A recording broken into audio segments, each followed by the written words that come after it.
Let's do this. Let's do it. Brian? Keith. How are you? Good. Good. Welcome To our next segment of Denverwineguy.com. And today we are doing, this is going to be fun. This is, another beer oh, review. hold it. I'm Keith, I'm Brian. and this is Denverwineguy.com. So another beer review. But this is like the battle of the beers. And we didn't get to see you use your beer opener. I know. Well, it doesn't really work on next time. But yeah, so we have Budweiser, and we have A Coors Classic Banquet. yeah. And I always get confused when people say banquet because I'm a Florida guy, and down there Budweiser rules. Especially back in the '70s when I was there as a kid. Well, in Colorado, Coors rules. So here we go. So and everyone knows the Banquet's the yellow can, the silver bullet. The Coors Light is in the silver can. Exactly. But today we have the Banquet and we have Budweiser Genuine, right? Is that what it's called? Yeah, the flagships of both brands. Right.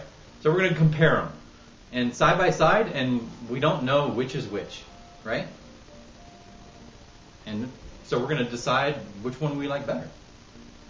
Is that what this show's about today? Yeah, we're gonna talk about both these flagship beers, and we're also gonna do a craft beer as well. But we thought it'd just be fun to take something that's a classic brand like this that everyone's known, everyone's had one, but does anyone actually review something like this? So we just thought, being Keith and I, we're doing our typical unusual out of the box thing.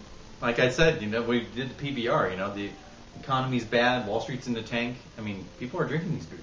And did you notice after we did that segment on PBR, sales are through the roof? It's crazy.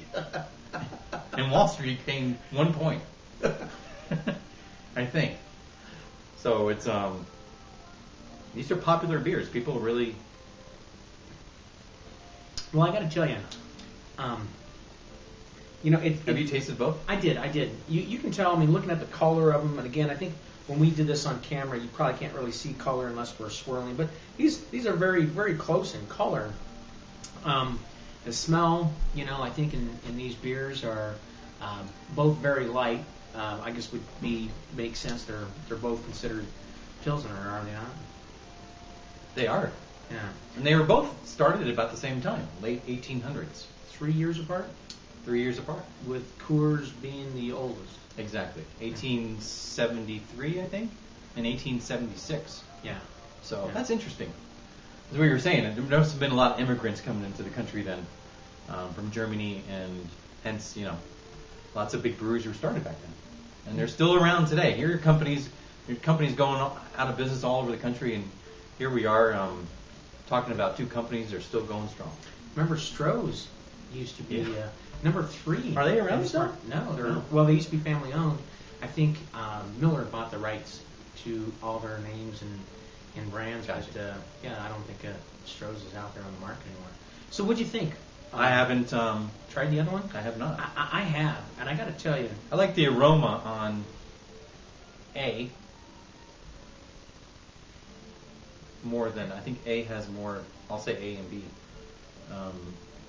A for Anheuser-Busch. No. I mean, that's a hint.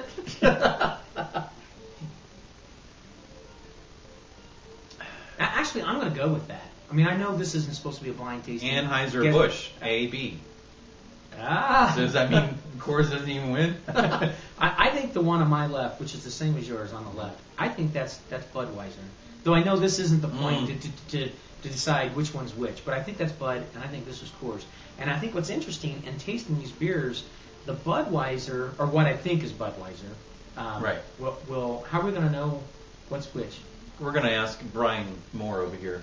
Okay. With Wildman and Sons. He's here today, and he's going to tell us. He poured the beers, so he's going to tell us. I think what I believe is Budweiser actually has an ever so slight, I don't know if I want to say bitter. The Budweiser does? Yeah, it's not as clean as the one that's on the right. And the one that's on the right is, well, what we would call porch pounders, right? I mean, it's really clean. Just really has high slammability. The right one does. I think so. Yeah. Big time. Yeah. I would say this is Budweiser too, and I'm going to say that because my dad was a Bud fan, and as kids, you always sneak a little sip of your dad's beer, and I remembered that taste, and I think B, the one on my left, is Budweiser, and this is Coors. I don't drink much Coors, I don't drink much Bud, but I'm just going by my childhood memory tells me B is Bud.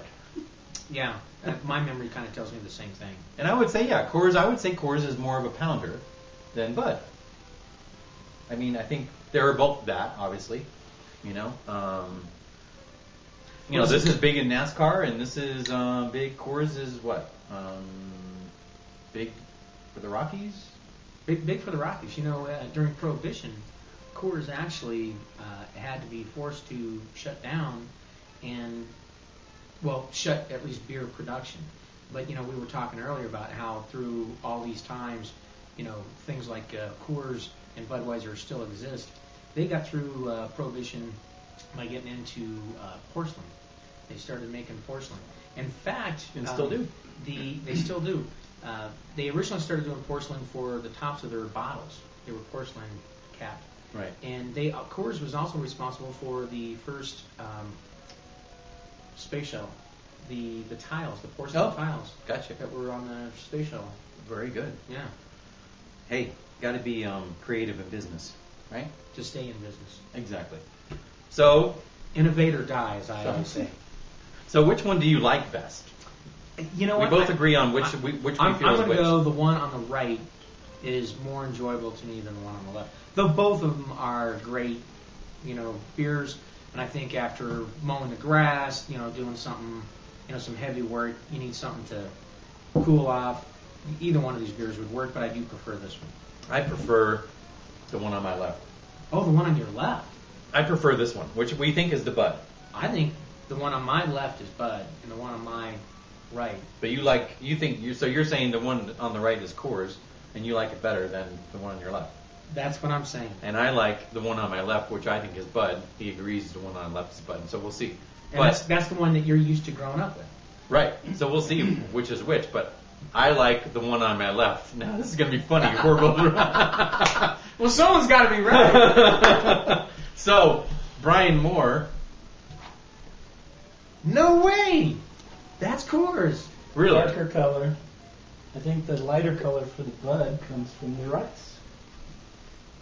Well, what's interesting too, maybe we can get back to this, but... So I like Coors, you like Bud. Yeah, I said the one on my right was Coors, but he poured Coors in the one on my left. Right. Oh yeah, that's what you said, I like Bud. You like... So here we go. We're going to wrap it up. So Brian is a fan of Budweiser. In this taste test, yeah. Yeah. And I'm a fan of Coors banquet beer. So there you go. That's our take on the battle of the beers, Coors and Bud. Right? I'm Keith. I'm Brian. Thanks for watching Denverwineguy.com.